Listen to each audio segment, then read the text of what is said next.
What's going on, everybody? Welcome to another episode of the One-on-One series. I have a very special guest today. I am talking to none other than Nakia Burrise. How are you doing this morning, Miss Burrise? I am fabulous. I'm excited to be on your show. Thank you. Most definitely. Thank you. If you guys don't know who Nakia Burrise is, then you definitely weren't born in the 90s or the early 2000s. Nakia Burrise is the Yellow Zeo Ranger, which is one of my favorite seasons from back in the day, as well as the Yellow Turbo Ranger. First, we want to get to know you. Tell us about Nakia Burrise.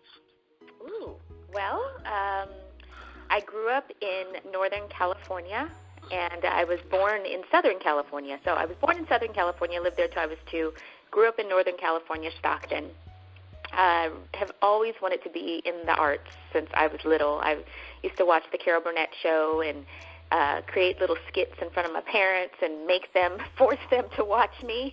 And then I would make my brother join me as we would put on little skits. And then UCLA, for some reason, probably because it was located in Los Angeles, I really wanted to attend there for college because I felt like it would be a great opportunity to break into the business because I'd be in Los Angeles. So just so happened, when I graduated from high school, that year is the first year they opened up their theater department to incoming freshmen because I guess you had to be an upperclassman in order to qualify to be inside of their program. So in 1992, yes, I'm making myself old, in 1992, I auditioned to get into their School of Theater, and I was the only African-American female to be accepted out of 50 schools.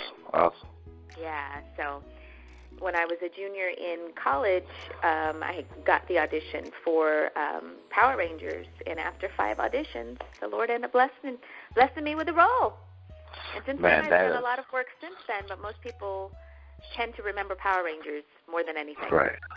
That is amazing. I used to put on shows at my house when I was younger. My sister said I had a little wooden piano, and I would drag it all the way down the hallway. She said my mom and my dad would be in the living room, and they would hear the wooden piano scrubbing the floor. One of them would say, all right, he's going to be in here in about 3 minutes. She said I would roll in there with the piano. I would put the piano in the spot. I had to go back and get my little stool. She said I was probably about 3 or 4. So I would come back. I would stand in the middle of the room and stare at them with this death stare, like, pay attention to me. And then they would put the TV on mute and look at me. And they say I probably hit about 8 or 9 notes and turn around and say thank you and hit a bow and then walk back out. So did they record any of that? Did they have that recorded at all? We have. See, that was back in 1993, 94. I don't think they had the camcorder that, but it would be unknown. It was like you wasn't expected. They would just hit the dragging of the piano down the hallway. Oh, now, that's hilarious. You mentioned something. You said that you felt like you got to that pinnacle and God had truly blessed you. And I know you're someone that's big on your faith. I'm going to ask you a question I asked when I interviewed Jason David Frank. How does God and your faith propel you in everyday life? Well, I wake up. God says put him first and all things will fall in line. And, I think we all struggle with that at times. I have had moments of we all have moments of struggle, but God has been in my life since I was little, and I try to pray about everything, every decision. I'm sure I've fallen short of that, but when I wake up in the morning, I read my daily bread to try to get my focus on him, and he's just, your question was how does he, repeat your question real quick? How does your faith propel you in everyday life? Like, how does it move you to get to do what you want to do? Well, here's the thing. In the entertainment business, if most people don't know, it is a very difficult business to be in. You can sell yourself to the devil and get, roles that you know that you shouldn't be going out on, or you can make the choice to do what you believe God would have you to do. So what I do is there's certain roles. I've turned down a lot of auditions. I've turned down a lot of roles because of my faith in God, because I know that he would not be proud of me representing him in that way. And I do understand that it is a role that we are playing, but there are certain roles that I just wouldn't feel comfortable playing. And I also have to understand that when I can go out and I could do the very best in an audition, and think, whoa, I just dunked that, slammed that in the park. I mean, this is mine. And God is like, no. So basically, it's that struggle, too, of just knowing that, you know, what's for you is for you. And if God says no, there's nothing that you can do about it.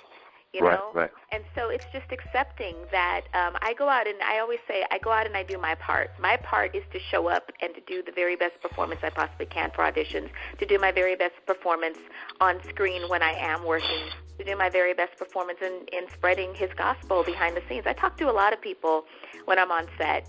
They'll see me with my Bible, and we'll end up having a conversation about the Lord. It has not failed yet on any set that I've been on that I can think of. So he definitely propels me in everything that I do. I seek him. And again, none of us are perfect. We all fall short. I've fallen short many, many, many times. But I trust in him. I trust that my life will work out according to his will because I want it to, and I want to trust that it will.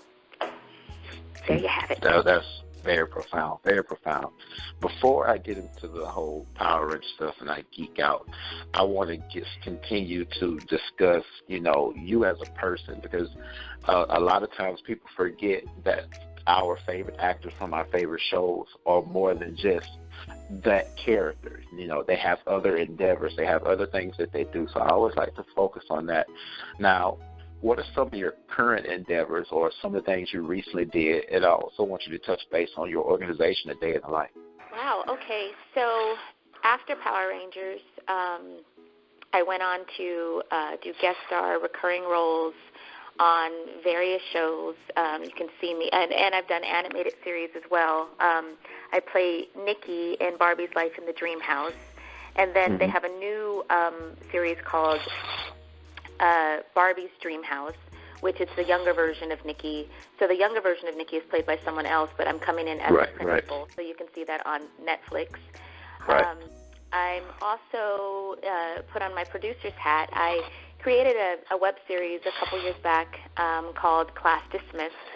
I've just finished the feature film for it, writing it, which this week I plan on putting it in some hands. They've been waiting for me to finish my draft because I wanted to make some changes on it. So I put on my producer's hat, which I've really, really loved. I really love having a say in who I portray and just having a say in who I hire. And I found a love for that when I produced my web series. So I'm working on that in a reality show that I'm co-producing as well. We're trying to get into some hands. And we're still working on The Order as well. I've come in as a producer on The Order graphic novel and also for The Order movie that we plan on filming this year. So those are the things that I'm working on currently, as well as auditioning. And, I completely forgot. How did I forget this? I am new owner of Ranger Stop and Pop, which is a Comic-Con that is coming to Atlanta, Georgia, June 21st through the 23rd. And we'll definitely get to that. Yes. So that is, so those are the things that are on my plate right now. Awesome. Now, A Day in the Life is a foundation that you started to give young people like yourself that opportunity. Well, not just the opportunity for acting, but all types of opportunities. How did that come about? Well, most people don't know this. Years ago, I had my degree, and acting was here and there. I would get a role here, get a role there. It wasn't as steady as I needed it to be. So I began working as a substitute teacher and in the inner city. And basically, teachers in the inner city were very, how can I say, they weren't doing their job very well. Most people would come there for a paycheck because it was difficult. The kids, they're used to, a lot of them are used to raising themselves. So when they come inside of a classroom, they don't expect the parents a teacher to act as their parent. You know, they're used to being a parent on their own. So there were a lot of challenging students. So the schools would call me to basically take over a classroom. And so I would actually take over a classroom and be there for weeks, months, and sometimes for the entire year in between acting jobs.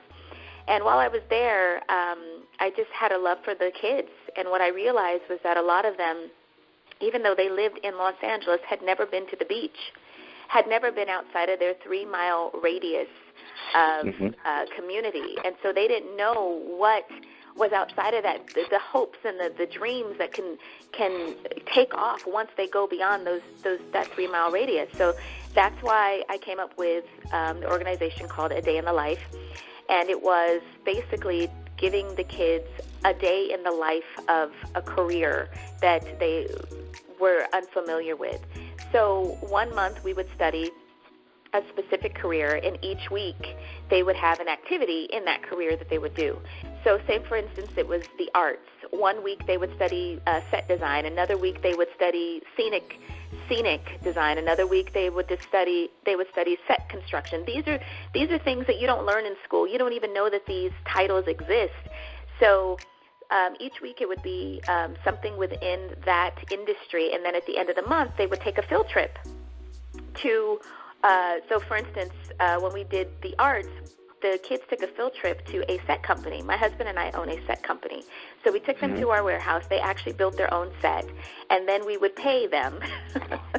We paid, just to inspire them a little bit, we would pay whoever came up with the best set, and that who was ever able to describe their set and what it was for. And then 1 month we would study the food industry, so they would learn everything about the food industry. So that went on for a few years, and then I would hire people to oversee it. And the problem came when I wasn't around and wasn't able to be there as often. Right. You know, when you're not there and you put your trust into people, they don't always do what you expect them to do. So it got to a point where I became really busy, where I wasn't there anymore, and the program wasn't being run how I needed it to be run. So it eventually, I ended up closing it down. But it blessed a lot of people. It blessed a lot of kids. I still have my students from back then, because it was in the 90s, writing me. They found me on Instagram, and they were writing me and telling me what the program did to change them and to open their eyes. So it did exactly what it was supposed to do, and right. I feel blessed because of that. Right, and a lot of things that we do or we come up with, they are meant for a season, and meant to touch a certain individual group of people, because those people, let's just say it went on for 10 years, you know, and like you said, it got to a point where your hands were on it, but it went on for the time that it was supposed to go on, so that those children that you reach, they go and touch other generations. So it might be somebody at a job they're working at now that they, you know, impart the skills and the wisdom that they learn, and then it just continues to get passed on, and more and more people continue to get influenced. That I truly believe in stuff like that. Most definitely. But one thing I'm definitely excited about the order. I've interviewed David Fielding about that once before. We've talked about it, and he's definitely excited. I think all of you all are excited about the order. What's some other things you can tell us about that coming up, other than, I know you said this, you know, you guys are getting ready to, you finished the graphic novel and filming is coming up. How did that idea come about in the first place? Because when I first saw it, I said, oh, we're having some type of Power Rangers side story reunion type movie, and then I watched, I was like, oh, okay, I'll take this. I'll definitely take this. But just know when I watch this, I'm going to be saying somebody's going to morph at some point. Somebody's going to do it. But how did it come about? Well, this is Karen Ashley's baby for sure. This is a birthing from her. So she had always, you know, as she would explain it, throughout the years, you know, our fans have always wanted, you know, a huge reunion. I know that Power Rangers have had reunion episodes, and they've brought back, you know, several Rangers and so forth, but she wanted to bring the Rangers back, but in a different light, where we are former Power Rangers, but it has nothing to do with Power Rangers, which I think is just amazing. It's more like... It's genius. Kingsman meets The Expendables. That's right. basically what it is. And so she, presented it to us. I think Kat and I were probably two of the first people to read the script. It was over, I remember it was over a Christmas holiday, and I think it was in 2015 or the end of 2016. And I could not stop reading. I was so excited, and I called her over the Christmas, because we were supposed to reconnect after the Christmas holiday, and I was calling her like Christmas Eve because I had just finished reading. I was like, oh my gosh, I love it. And so, we went into filming in 2017. We were actually a week away from filming, and ended up having some issues with the union. Trying to put us in a different budgetary bracket than we were in, and it basically took our budget, to right. make a long story short. And so it completely zapped us of our funds, and weren't able to film. And so the last couple of years we've been trying to recoup that, and just trying to find another way so that we can give our fans what they've waited for. So right. This year, God willing, it's going to happen. We have to keep working out, and hopefully by the end of the year, towards the end of the year, we'll start the filming, and it'll be done. So, yeah, just keep praying for us, and that it all goes accordingly, because right now it's going really, really, really well. Most definitely. Now it's time for my favorite moment. It's time for me to geek out. Let's talk about Power Rangers. I always like to save that stuff for last. Okay. So, how was it just being in that realm at that time? Because in the 90s, I was born at the tip. I was born in 1990. So by the time I hit 3, 4, and 5, Ranger season 1 and 2 and 3 were on, and I just went on with everything else and rode the coattails, and are still riding. Although I haven't watched the most recent one, I'll say that those comments for later. But I just rode the Ranger coattails for years and years to come, and still do. I I go to take my channel and organization to different conventions, and every time I see Karen Ashley, I act like I've never seen her before. She was like, no, stop. But how was it being in that time and in that era, in that space? It's interesting, because when you're on the show, when I was on the show, I didn't realize how big it was. I really don't believe I realized how huge it was until the Comic-Con scene started for me in 2009. I didn't know about Comic-Cons I didn't know about Comic-Cons before that. No, maybe was it 2009, 2006? Or, I think it was 2009. It wasn't until I went to my first Comic-Con that I realized, oh my gosh, we have some outstanding. You had a line at your table. Like, people know about Power Rangers, right? And they knew about my character, and they knew what I did in episode 395. I was like, oh my gosh, I really had no idea how big Power Rangers was until I started Comic-Con. So when I was on the set, I just knew that I had a job. I knew that I had been blessed with an opportunity. I was going to school for this, and to be able to work in my profession before I graduated was an absolute blessing. So I just was very grateful to be working, because, there's a lot of hungry actors, and to be able to have that opportunity out of, when you go in for an audition, you're auditioning oftentimes against a couple hundred people, and for one job. And so to actually be blessed with that opportunity, I'd be on set and be like, thank you, Jesus, thank you for this opportunity. So we were like siblings. We would have really, really great times, and then we would bicker like we were living together for 15 years. But whenever we see each other at Comic-Cons, the Rangers and I, it's just a love fest, because it's just your brothers and sisters, seeing them, Right. It's a lot of fun. So being on the show, getting in the suit, and then working, I know it had to have been hot some days. I know it had to be hot because you guys did most of the filming back then in New Zealand, am I right? No. Oh, They're filming in New Zealand now. When we did the show, it was in Los Angeles area, Santa Clarita, Southern California. Okay. And we would film, yes, there were very hot days. But see, when we put on the suit, we never wore the helmet. So our stunt guys are the ones that wore the helmet, and they had it a little bit worse than we did. So we would film in the desert in the spandex in 119-degree weather. But when you put that helmet on, it's like 200 more degrees underneath that. There's not a lot of ventilation, so we felt bad for the stunt guys. But yeah, they were tight spandex. Right. Yes, of course. Right. But I've put on the suit since I've been on the show, and it just felt so empowering. I was like, oh my God, it's so good. So it was great. I loved it. I loved putting on the suit. So what would you say that you have, let me see if I'm phrasing it right. Your role in Power Rangers, what kind of feedback do you get about your character? Because everybody has somebody that they follow on television or a television show. What is some of the feedback that you get about playing Tanya? I have been told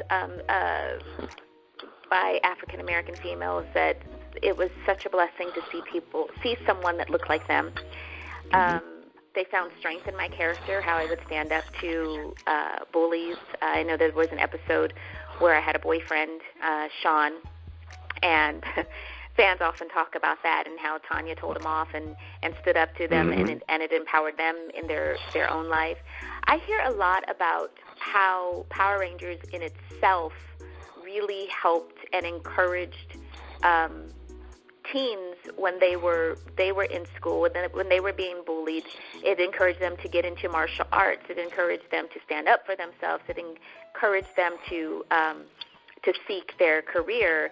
And Tanya, my character, not only African American females, just females in general, because my character was more of a tomboy. Girls identified with that a little bit more, the girls that didn't want to wear pink and were kind of more into sports and so forth. It really encouraged them and let them know that it was okay to be that way. And I love hearing that. Now, let's get to one of the most hottest things that's coming this year. Let's talk about Ranger Stop and Pop. All right. I'm going to tell you, I totally overlooked this. And every time I saw a Ranger Stop ad, I saw it, I was like, Ranger Stop, it's Orlando. I'm not going to be able to make it all the way to Orlando. Got work and other stuff coming up. But the way it caught my attention was I was scrolling through Instagram, and I was looking at, I passed by Walter Jones' page. And I looked at his listing, and it said Atlanta, Georgia. I'm like, Atlanta, Georgia? What's he doing in Atlanta in June? He's normally don't come to Ron Dragon Con. And I looked to the left, and it said Rangers. I was like, Ranger Stop. Hold on. Computer. Type. Just keys clicking. I was like, oh, this is going to be in Atlanta. Where do I sign up? How do I get to this immediately?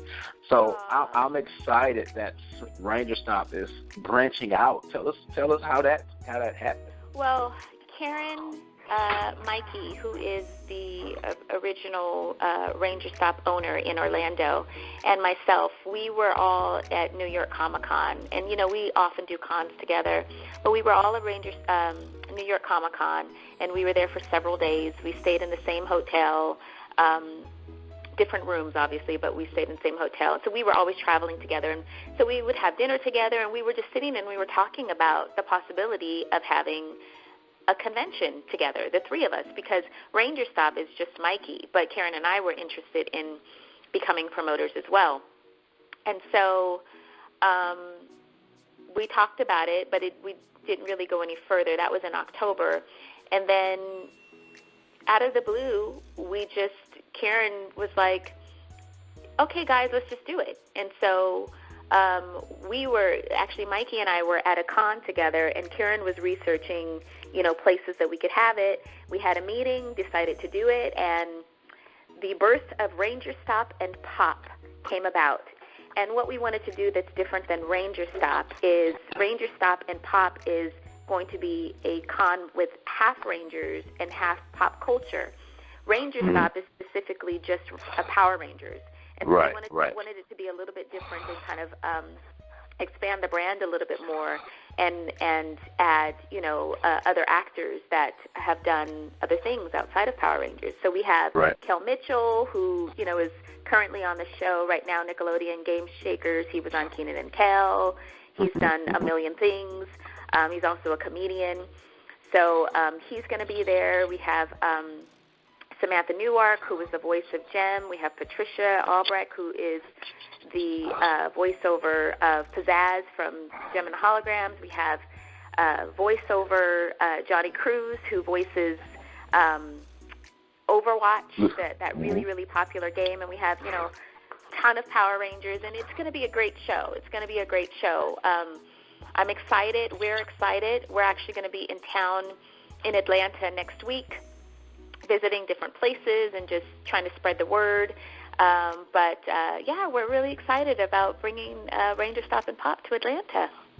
Most definitely. I definitely got excited because I was like, I would get a chance to meet a lot of people that I rarely get to see or come to other conventions, and I was definitely excited to see you're going to be there, and Brennan from Dino Charge, and then Andre Black Nerd. Like, I'm definitely excited to meet him because that's kind of my inspiration for me getting started in what I do. Like you said, a lot of African-American females were coming to you saying they were glad to see somebody, that looked like them. I was glad when I first started really watching YouTube to see somebody that looked like me doing videos and talking about movies and shows and theories.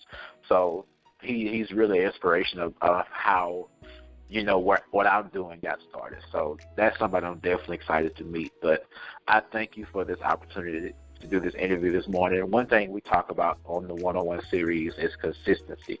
So what do you think about the word consistency?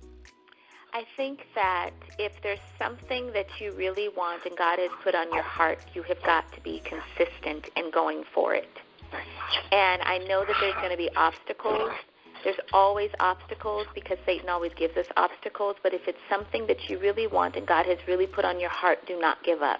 That's what I think. Most definitely. We truly thank you for speaking with us this morning. Is there anything else that you want to leave with everybody? Where can everybody find you on social media? You can find me for Instagram, it's Nakia Burrise. Burrise is Burrise. A lot of people put two S's, so it's Nakia Burrise. Twitter is Nakia Burrise. Facebook is Nakia.Burrise. And I'm not on Snapchat or anything like that. So, check me out. And I also have a website, happens to be Nakia Burrise too, NakiaBurrise.com. I try to update my website with the new cons that I'm going to be at and some of the things that I'm doing. So check me out. Hit me up. Ask me questions. I try to respond to my messages. It may take me a little while to sift through, but if you write me, I will respond. And thank you for this opportunity, Malcolm. I look forward to meeting you in June. Most definitely. I really appreciate it as well. Guys, you know who we are. We're FANDOMSANONYMOUS. You can find us all over social media, right here on YouTube where you're watching this video, as well as Facebook at Fandoms Anonymous. And don't forget, we're on Instagram at Fandoms_Anonymous17. And as we always say, we'll see you guys in another video.